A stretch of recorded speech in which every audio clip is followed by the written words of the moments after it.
En 313, Licinius et Constantin publient un édit de tolérance qui accordait aux chrétiens la liberté d'exercer leur culte. Maximin d'Aia, de son côté, profite de l'absence répétée de Licinius pour attaquer ses provinces. Il pénètre en Grèce. Licinius décide donc de quitter l'Italie et affrontera les troupes de son adversaire. Maximin d'Aia sera vaincu et mourra peu de temps après, en mai 313. La paix retrouvée, les deux empereurs décident de nommer leurs fils respectifs César de l'autre. Crispus et Constantin II seront nommés César d'Orient, tandis que Licinius II sera nommé César d'Occident. La situation permettra la paix jusqu'en 324. Constantin décide alors de s'attaquer à Licinius. Il le vaincra, puis le fera exécuter avec son fils Licinius II. En 330, Constantin décidera de choisir la ville de Constantinople comme capitale.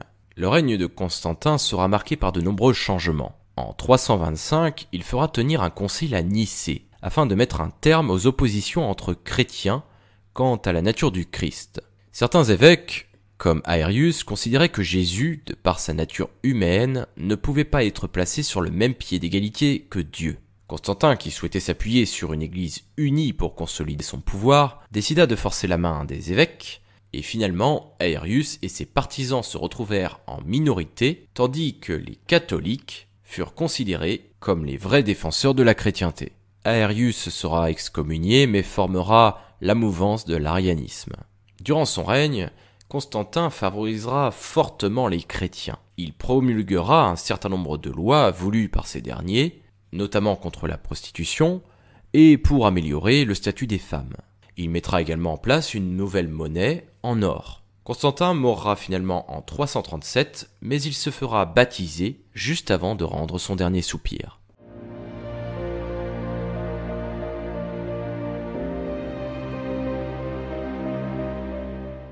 À la mort de Constantin en 337, ses trois fils montèrent sur le trône. Ils commencèrent par massacrer tous les autres membres de leur famille qui pouvaient potentiellement revendiquer l'empire.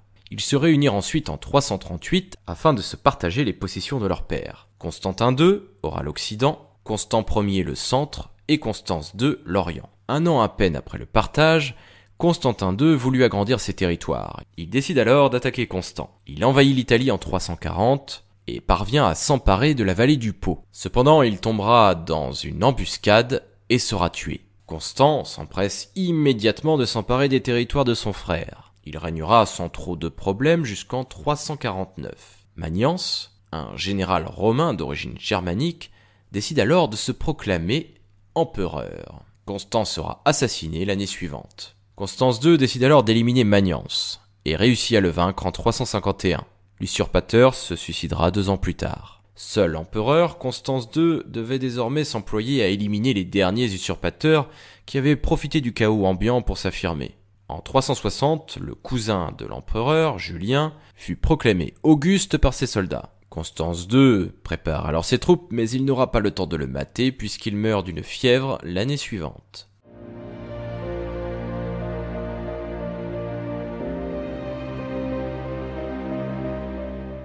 Julien était né en 331. Il avait survécu au massacre de la famille impériale par les 3 fils de Constantin. Il fut élevé loin de la cour par sa mère. Cet enfant fera de Lutèce sa capitale. Durant son règne, il tentera de faire un retour en arrière en matière de religion, favorisant les religions païennes au détriment du christianisme.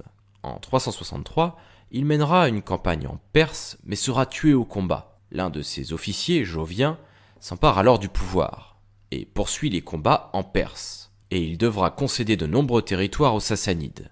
Il mourra l'année suivante, dit-on, d'une intoxication. À la mort de Jovien, Valentinien sera placé sur le trône impérial. Il nommera alors son frère, Valence, co-empereur. Valentinien prendra l'Occident, faisant de Milan sa capitale, et son frère dirigera l'Orient et installera sa capitale à Constantinople. Durant son règne, Valentinien devra batailler contre les Francs, les Saxons et les Alamans. Il mourra d'une attaque d'apoplexie en 375.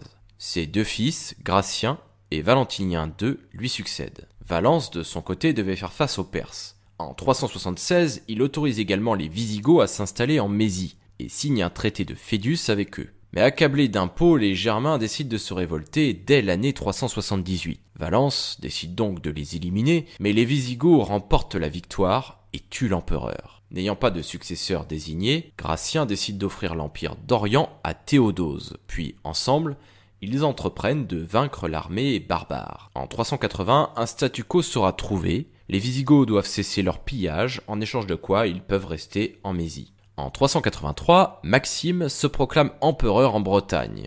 Il réussira à vaincre et tuer Gratien, s'emparant ainsi d'une bonne partie de l'Occident. Théodose, de son côté, acceptera de le reconnaître comme co-empereur légitime.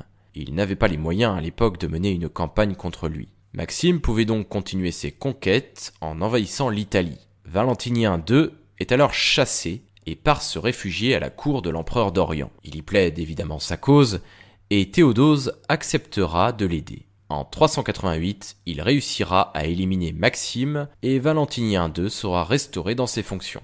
Cependant, il sera pendu par ses propres hommes 4 ans plus tard. Théodose devient donc le seul maître de l'Empire. Fait important de son règne, il marquera l'avènement officiel de la religion catholique qui devient la religion d'État. L'arianisme et le paganisme seront désormais interdits. Théodose mourra en 395. L'Empire romain sera alors définitivement divisé en deux entre ses 2 fils. Flavius Honorius prend l'Occident, tandis que Flavius Arcadius prend l'Orient.